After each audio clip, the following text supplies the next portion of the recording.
Olá, amigos e amigas, nosso encontro. E hoje, segunda-feira, dia 9 de novembro. É sempre muito bom estarmos juntos. Como faz bem este encontro. E a gente se encontra por causa da palavra de Deus. Por isso, rezando com a palavra de Deus. Foi Jesus quem disse: onde dois ou mais estiverem reunidos em meu nome, eu estarei no meio deles. Nós temos certeza que Ele está, e é Ele quem nos une. Ele está no nosso meio, em meio de cada um, da família, no meio da família, no seio da família, dos amigos, da comunidade. Jesus está presente em todos os lugares. Basta reconhecer que Ele é Jesus. E hoje, dia 9 de novembro, temos uma data significativa, a dedicação da Basílica de Latrão, em Roma. A liturgia traz presente esse fato, por quê? Porque ela se tornou a mãe de todas as outras igrejas. A Basílica de Latrão, lateranense, é a Basílica mãe de todas as outras igrejas no mundo inteiro. É um aspecto afetivo, que faz com que a gente tenha sempre uma referência tão bonita em relação a Roma, não apenas pelos templos construídos, mas porque lá está o sucessor de Pedro.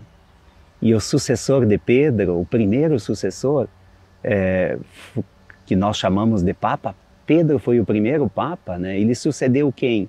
Jesus. E hoje nós temos o querido Papa Francisco. Então, nesse dia 9 de novembro, temos também uma data significativa para nos sentirmos cada vez mais igreja, presente no mundo inteiro. Vamos iniciar o nosso encontro em nome do Pai, do Filho, do Espírito Santo. Amém.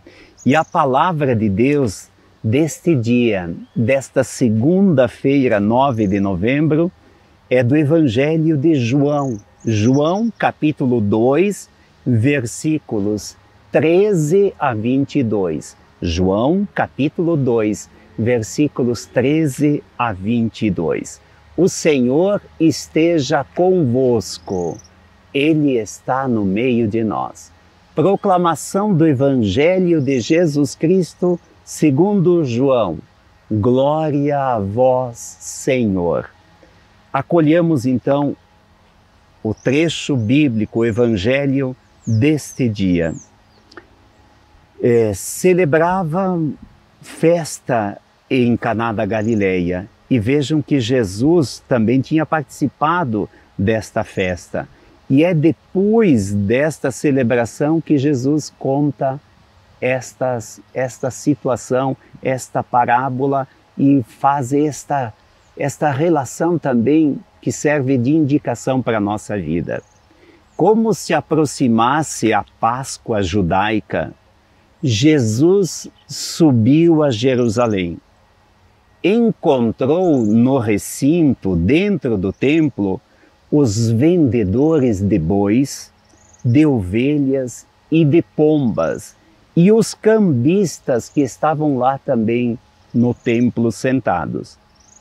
Jesus então fez um chicote de cordas e expulsou do templo ovelhas e bois, espalhou as moedas dos cambistas e virou as mesas deles.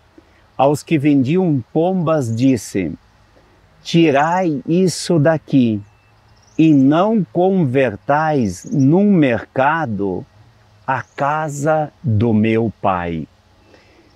Os discípulos se recordaram daquele texto: o zelo por tua casa me consome. Os judeus então lhe disseram: que sinal nos apresentas para agir desse modo? Jesus lhes respondeu: derrubai este templo e em 3 dias eu o reconstruirei. Os judeus replicaram: a construção deste templo demorou 46 anos e tu vai reconstruí-lo em 3 dias. Mas ele se referia ao templo do seu corpo. Quando ressuscitou dos mortos, os discípulos recordaram que ele havia dito isso e creram na Escritura e nas palavras de Jesus.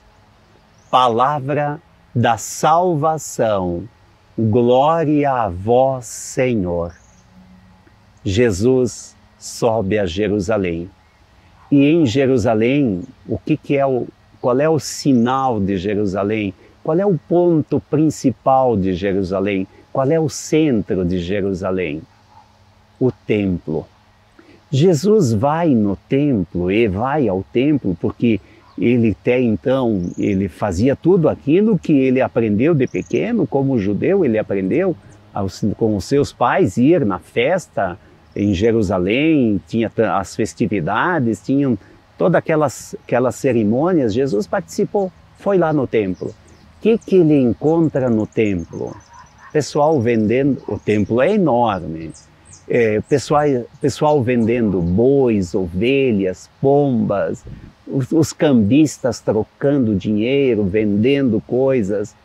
Jesus, talvez seja essa a página onde nós não encontramos um Jesus de ternura, de paciência, de carinho, mas um Jesus que derruba as mesas e com cordas ele faz um chicote e espalha todos do templo. Mas daí ele entra em discussão também com os judeus. E ele disse, olha, derrubem este templo, eu vou reconstruí-lo em 3 dias. Imagina que os judeus tinham demorado décadas para construir aquele templo. Como Jesus iria reconstruí-lo em 3 dias? Jesus falava de um novo templo. Ele veio trazer um novo templo. Aquilo que foi anunciado desde sempre no templo acaba acontecendo. Quem? A vinda de Jesus ao mundo. Foi isso que foi ensinado no templo. Porque toda a lei e os profetas justamente tinham essa perspectiva. Um dia Deus vai mandar seu Filho ao mundo. E Jesus vem, vai ao templo como de costume, e lá vê que o templo estava sendo pervertido. O templo estava sendo profanado. Mas Jesus, quando afirma que ele iria derrubar o templo e construir um novo, ele estava falando da ressurreição. Ao 3º dia, ele ressuscitou. Logo, o maior templo é Jesus ressuscitado. Se nós construímos igrejas, templos, basílicas, tudo isso é importante, é significativo, mas tudo isso se torna relativo diante daquele que é maior, Jesus ressuscitado. Este é o nosso templo. O templo que nós acreditamos, ele pode ter uma construção em homenagem a Jesus, mas o maior templo é Jesus ressuscitado. E olha só, você é um templo, porque um dia você foi batizado, você foi batizada. Nós somos um templo. O mundo, este grande santuário, a casa comum que o Papa Francisco tanto nos insiste, este grande santuário, ele também é um templo. É sagrado, devemos cuidá-lo. Nós somos templo. Todos nós somos templos. Mas o mundo é um templo maior. E temos os outros templos que nós construímos. A humanidade sempre construiu igrejas, templos, para poder encontrar-se. O povo de Deus formar um templo maior. Sejamos capazes de cuidar desse templo. Quem ama, cuida. O templo que está em cada um de nós. o templo que é o mundo, a comunidade a qual eu pertenço, aquilo que eu carrego dentro de mim, tudo isso forma o grande templo, o templo sagrado do Senhor, por causa de Jesus ressuscitado. Então, com essa meditação, agradecendo a Deus o dom da vida, agradecendo a Deus o dom da fé, agradecendo a Deus porque fazemos parte de um mundo tão especial, de uma existência tão plena, e seguimos e carregamos dentro de nós Jesus ressuscitado. Por isso, reunindo todas as intenções, vamos pedir ao Senhor que Ele cuide do templo. Tem templos desfigurados pela fome, pela miséria, pelas injustiças, pelo desemprego, pela pandemia. Quantos templos que precisam ser reconstruídos a partir da dignidade. Reunindo todas as intenções de vocês, as minhas, aquelas que chegam até a minha pessoa pedindo que a gente reze, vamos rezar, assim como o Senhor nos ensinou.